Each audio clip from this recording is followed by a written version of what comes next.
Okay. Thought for today is going to be hiring people, as I would say. Why would you want to hire people? I don't know. So you can improve what you're doing so you don't have to spend time on all that bullshit that you think that you have to be doing, but you really don't. I mean, really, there's so many reasons why you would want to hire somebody. So many reasons why you'd want to work and collaborate with other people, whether they're like you, like-minded, or whether their mind is in a totally different spot. Either way, you want a team that's consistent of like all these kinds of people. But at the end of the day, I mean, yeah, definitely do not need any kind of business to be hiring people. Um, you can hire people for like $1 an hour, and to them that's like $10 an hour to us. So I mean, who doesn't have like $8 a day to hire some kind of assistant to save them like the equivalent of like 10x that in time and money? But most people, like, I feel like, when I talk to people about like hiring like someone to even like mow their lawn or something, it's like, no, I can just do that. Like, think how much money I would save. And it's like, okay, well, put it like this, like, yeah, you're saving like $10 by having someone mow your lawn for you, but at the end of the day, I mean, that's an hour. And if you're really like I mean, like, working on stuff that's productive and that's like making a difference in the world, then like you're losing out on like at least $100 an hour. So I mean, that's like a huge loss that you're taking just by not hiring somebody else to do some like simple task. So yeah, just kind of going into a preview of what I'm going to be talking about is you know why you would want to hire somebody, how to go about hiring people, um, some of the stuff I've learned over the years hiring people, and mistakes I've made, lessons I've learned. So just some general things about hiring and firing, how to recognize good employees, how to recognize bad employees, and then gonna go and get into more about the specifics on how to hire somebody for a task that you might need to get done. So yeah, I'm gonna say from my personal life, I've done way more hiring people for business. Although I have at times hired people to help me do just like simple tasks. I remember the first time I started hiring people. It was when I was working like manual labor jobs, and I would just be out in like a neighborhood working on something, and people would be out like just like playing ball or something. I'd be like, hey, you guys want to make like $5? And they'd be like, yeah, what we gotta do? And I would just say, all right, just like rake up these leaves or something, or go and like take this trash out or something. And I'm getting paid whatever, $20 an hour to do that job, and I'm just like basically like turning my job into a management position just by like taking advantage of the people that are around me and still making money. So I'm seeing how easy it is to do something like that, and I've already done that before I even started a business. So when it came down to hiring people, I already realized kind of like how big of a impact it would make on my business and stuff like that. So I went about hiring people online. Just kind of like jumped into it, didn't really do much research about it, and really that was the best way to learn, because everyone I've talked to is like talked about how it's so hard for them to find the right worker and how to find the right person and everything online. And I'm like, well, yeah, I had problems with that a lot more at first, but the more I hired people, the more I became aware of certain like things, certain like I guess traits people have that would kind of predict how they're gonna work out, stuff like that. Got to be really good at knowing when to let someone go. Worked out a system to where I didn't even really have to fire people anymore. It was just more like I would just hire people for a single job. so that, if it didn't work out, then I just didn't rehire them. So there was no more having to tell people, this isn't working out, and then have them tell me a million excuses of why they couldn't get something done when they said they would, and then I give them another chance, and then they'd pull the same shit again. So basically, yeah, I just got like wise to all that kind of stuff, and that's really, I think, like the only way to do it is just kind of jump in. And really, I mean, like, with all that in mind, that just makes it even more of a reason to like start now. If you don't even have a business, just hire someone to mow your lawn, hire somebody to like do your taxes, whatever it is. But just think of the smallest like task you can think of. Hire somebody to do that, hire somebody to take care of that. And like, if it doesn't work out, don't let that like stop you from like outsourcing more in your life. Just look at it like, okay, what did I learn from this experience? Hire the next person. Take in mind what I learned from the last, and just keep on improving on that. So, breaking back down, that was my kind of personal experience. I'd have to say we're going to look at like, how to go about finding what you want to outsource, how to hire people, where to look to hire people, just some of the stuff I've learned. So we're going to get into it. And by the way, I just started a group so that all the like-minded entrepreneurs like myself, anybody that's really out here trying to get it, anybody that's really out here trying to like improve their life, improve other people's lives in the process, improve their environment, make more money. It's super easy once you get knowledge. It's way easier than working at a hard job. Like, that's the crazy thing is, most of these people that are working their asses off at these like the most ridiculous jobs are working harder than everybody else, making the least amount of money. And most of the people that I talk to that have jobs that work, like really white collar, like that are making like 6 figures a year, man, those people aren't even working 50% of the time that they're in their office, in their job. Like, they're just like shooting the shit on YouTube and like just talking to other people by the water cooler or whatever. But that's the crazy thing is, people that are working their ass off ain't making shit, and it's all knowledge to me. Like, that's how I'm seeing it. So if you got that knowledge to get to that next level, and you don't need like what they say education for that. I mean, like, they say like emotional intelligence, EQ, and IQ. Like, I can tell you right now, like, most of these schools aren't teaching EQ, they're teaching IQ type stuff. And EQ type stuff at the end of the day is going to bring in way more money, make your life way, way better than any kind of IQ stuff. And most of that IQ stuff is all cultural anyway, so it's just what they want you to know in the society type thing. It's not going to really serve you in like a global basis, which is really the way the world is coming more and more to. So that's a different topic for another day.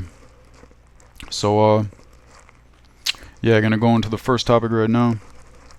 So really, I mean, just the first thing you can do is just make a list of all the tasks that you do on a daily basis in your life, whether it's just like life or whether it's like your business. And then go and find all the tasks that you genuinely like want to do. Like, out of that list, what are like the top things that like that you like would do for free, that you would enjoy doing, that that you feel like, not only that, but that you are skilled, that you have some kind of skill set that you can do that better than most people. And that's usually like two in the same thing. Like, people do like hobbies and stuff, and they get good at it because they enjoy it, and they don't do it because it's like work. They do it because they enjoy it, and that's why they get the best at it. So yeah, like I was saying before, find the easiest tasks, that the task that you would most like hate to do, like the thing that you like most despise, like the thing that you're just like, man, I don't want to do that, I hate doing that, it just takes all my energy away, it just makes me like, gives me a headache, like, I'm sick of doing that. So yeah, find what those are, the simplest things that are the most challenging, the most you just don't like doing it. And go and hire somebody to do that, and just start with one thing at a time. And don't try to like jump in too hard with it and like hire everything out at once. Like, just start slow, do one thing at a time, hire one person at a time, see how that works out. I would have to say at that, my strategy at first was really like I really, at first, I didn't have too much of a strategy other than trying to find people that could get the job done. So I would hire a person based on, their kind of like their bio or any kind of like sample work they had, and I would go off that. And a lot of it too is like, well, oh, this person charges a lot, they must be better. This person doesn't charge very much, or this person is from this country, so they probably won't do it well, or whatever. Like that was kind of my like thinking, and all these things were like just kind of like cultural things I had picked up that I found to be really not true. So like the people who charge the most, their work a lot of times was no better than the people who were hungry and were trying to get started and get a reputation and get good reviews and all that kind of thing. And a lot of times too, when I first hired, I would hire people because like they had a college degree. I'd be like, oh well, this person went to college. Well, all I found was that the people that went to college just their work wasn't really that much better than anybody else, but they wanted more money. They felt super entitled to more money, and it was just dealing with them was not pleasant. And I mean, this is not everybody. I'm not trying to like say everybody that went to college you shouldn't hire them. That's not true. But just be wary. Like don't think that because someone went to college that they're gonna work out better. There's a lot of studies you can look online to see businesses. There's a lot of businesses that are like really weary of hiring college graduates for a lot of reasons, and I definitely understand that mindset because I've noticed the same thing. So getting back up on the topic of hiring people, don't hire people because you like them. Like some of the best people I've had as employees, like just seem like they like total opposite mindset of me. I mean, I was able to like communicate with them fine and everything. Like I'm not saying like don't hire a person because you don't communicate with them well. Okay, so what I'm saying is like uh if a person is bad at communicating, that is definitely a reason you do not want to work with them. But if a person like you just don't like something about them, like they just like rub you the wrong way or whatever, but they communicate well with you, then that's all you need. Like if they can communicate and get the job done, it's better. That I feel like it's better because if you hire somebody because you like them, you're more likely to like let things slide, and people pick up on that subconsciously, and then they slide even more. Uh, that's just one thing. But yeah, like you shouldn't. And that's what I did at the beginning. I was trying to hire people that seemed like I would like get along with well, but like, I mean, this is business, right? Like you're paying someone to do a job. You're not like, I hope you're not trying to pay for friends, because that's that's not gonna work out very well. But anyways, uh, yeah, don't hire people just because you like them. It doesn't mean that like, yeah, like I was saying, that they don't have to get along with everybody. Like don't keep an employee just because they're a good worker, but they have a toxic personality. I've seen that mistake too. Like one toxic personality in the business, in the life, whatever, is just gonna like affect everything else. And even if like say they're making like 10 times more, say you're like hiring people for sales or something like that, and they're making 10 times more than everybody else, but they're like the most toxic person there. I mean, yeah, you don't want that, because at the end of the day, that like is just gonna bring the business down. And at the end of the day, like one toxic person can ruin a whole business. I've definitely seen that before. So, going on to the next topic. Most times, it's like you don't even know if an employee will work out until they start working, until they really complete the job. So, another good thing to throw in here is that like, for the most part, it's good to like start hiring people in the context of like not by the hour but by the task. So like you'll pay them a certain amount to complete a certain task, and that'll be a way better gauge of like how long does it take them to do it. Um, how much work is it really going to take, stuff like that. So yeah, just gotta hire people, see how they work out. Like don't try to judge people. Don't try to think like, oh, this person might work or whatever. I mean, you'll kind of like get an intuition based off certain things, but at the end of the day, I mean, you really need to like put a lot of time in and hire and fire a lot of people before you start to develop that. So at the beginning, don't even try. Just hire a lot of different people and keep the ones that work and get rid of the ones that don't. If you get an employee who is incompetent, they will most likely give a lot of excuses. This is the biggest thing I have seen is excuses. Like when I hire people, if something comes up and they can't get something done, like they should know ahead of time. Like they should be able to say like, okay, I'm not going to be able to get this done. Like, and then they can tell me like, hey, can I have an extra week or something? And in every case that's happened, I've said, yeah, pretty much no problem. Like take the extra week if you need it. But when somebody comes through on the day something's supposed to be done and says, I couldn't get this done because this and this and this happened, I would always give them a second chance. And then the next job or the job after that, the same thing would happen. They'd come up with excuses of why it didn't work. And then if I gave them another chance after that, it was just like they would just go downhill from there. So pretty much what I realize is like excuses are a huge red flag. When you see people giving excuses for everything, like just get rid of them. Like you don't want to deal with that. You don't want to have to like go through all that stuff with them. Um, I'm really patient with people as long as they're communicating with me, and I'll give people the benefit of the doubt and whatever. But yeah, if someone can't get something done, don't put up with their excuses. And it's crazy because like the worse people are at like getting something done and the more problems they have with like being able to just stick to like open communication and a schedule, the crazier their excuses are going to be. Like the more like life and death crazy excuse you're going to see, that where like you feel like you have to just like let it slide because it was such a like bad thing to happen for them. um all right, so the next topic I want to get into is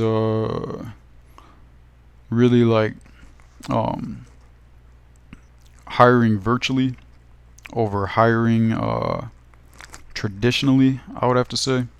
So like virtually would be like hiring somebody over the internet. Like hiring somebody like you don't I mean, you could do a Skype interview or something like that with them, but they don't have to be in the same city, the same office. You're not watching them work. They're just pretty much like, you're for the most part you're not paying them until it gets done, because you're putting the money in an escrow account, and that escrow account isn't getting released until the job is completed. So that's another benefit to hiring virtually too, is like, you're not really paying the person unless they complete the work. And there's a lot of standards and measures in place to make sure that people can't get away with, like taking the money and running without doing the job, stuff like that. On top of that, obviously you're not going to have to pay for an office. There's a lot of tax benefits to hiring people virtually. You got a much wider selection of employees to choose from. I mean, it's not just the people in your city. It's not just the people that are sending you resumes. You don't have to like really pay for an ad in the paper or anything like that. You just go up thousands of people online, hundreds of thousands of people online that are, posting their information and saying like, this is what I'm good at, this is how much I charge. Send me a message if you want to work with me, and it's as simple as that. Less paperwork, less legal obligations. It's a lot better for introverted people. I know a lot of introverted people that are uncomfortable with getting into business because of working with other people and stuff like that, or even introverted business people that are in business that are just kind of like stagnant at the same level, and they don't want to expand their business because it would mean working with other people. Well, I mean, if you're working with people online, that's like perfect for introverted people. I would have to say that Upwork is the best online platform for hiring people. There's a few others. Fiverr's another one. Fiverr, I would say you're gonna get like easier jobs, a little bit lower quality of work. It's gonna be cheaper in most cases. Upwork's gonna have a wider range of people that have a wider range of skills. So another thing I want to throw in is just an important thing to keep in mind is if you pay someone, an individual, more than it's like depending on the state or whatever, it's like in America at least $500 to $600. That's when you need to basically file taxes for that employee and give them what's called a 1099, and it's just some extra work. And basically, you don't really want to do that unless it's a good employee. And that's a good thing about hiring virtually is like you can hire somebody for a job and you're gonna know before you get to that $500 to $600 threshold whether they're gonna work out or not, and then you don't have to rehire them and worry about all that tax stuff. And another, strategy too, if you're just getting started with a business, if you really wanted to, you could just, hire a bunch of people to do something, and then you're never going to be paying somebody over $500 to $600 if you're hiring 100 different people, and then you're not going to have to do the tax stuff and all that kind of thing. So, yeah, just ways around everything. Like, all these rich people aren't paying taxes. Why should poor people be paying 30% of their taxes? Rich people are going and like, it's just part of the game, man. It's just part of the money game. Like, talk to people who are rich. Find somebody who's rich and it says, no, I want to do what's right and pay every dollar tax that I owe to the government because that's the right thing to do. Seriously, like. So, here's another big point. If you've got like the lower tasks, it's not that big of a deal, but for the tasks where you actually have to like kind of train somebody or teach somebody how to do something that's specific to your business, it's very important to hire more than one person for that. Even if you don't need that many people, you can obviously break it down so that like if it's a full-time thing, one person's working half the time, the other person's working half the time.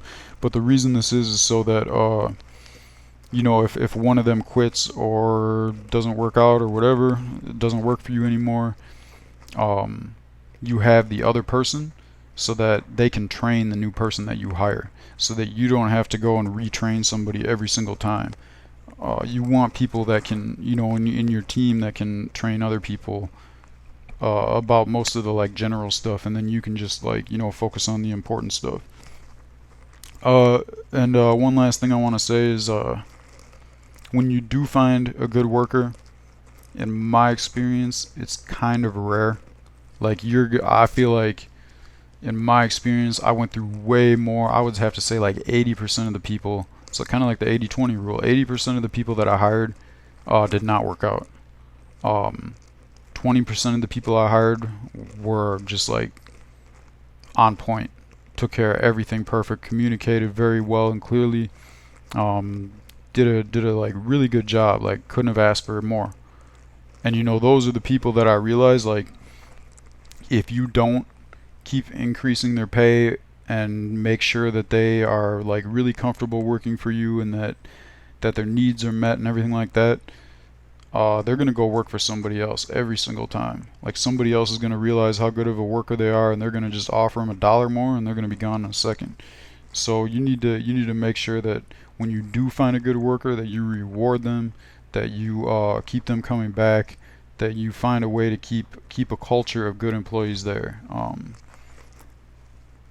Yeah, like you could break it down like the best employees are gonna come into a business. They're gonna see that they're gonna recognize during the interview and when they go and meet the other employees whether or not the other people at that place are like the top of the line people. And if they're not gonna want to work there. So if you do like find yourself developing a culture of like people who are working half-assed and just like people who aren't very good at what they do because you're trying to save a little money or something like that, well, that's who you're going to attract. Like any good person that comes in for an interview, they're going to see that and they're going to run the other way. So you want to make sure that you get a good culture of like top players, top people, all that kind of thing. So that's about it for today. Don't really have much more to say other than go ahead and smash up the likes, smash up the comments. Like leave any kind of comment, any questions, as always. Go ahead and subscribe if you haven't. And just to close, I did post the link in the videos now for the Discord group. Discord's an app you can get it on your phone or your computer. Basically, it's free. It'll be free to start. So anybody who joins right now, it's free. But as I understand with these things, you know, if once the community gets going and a lot of momentum gets going, then I would start charging people. However, anybody who's in for free right now, like, I would like it so that they could just be there for free forever.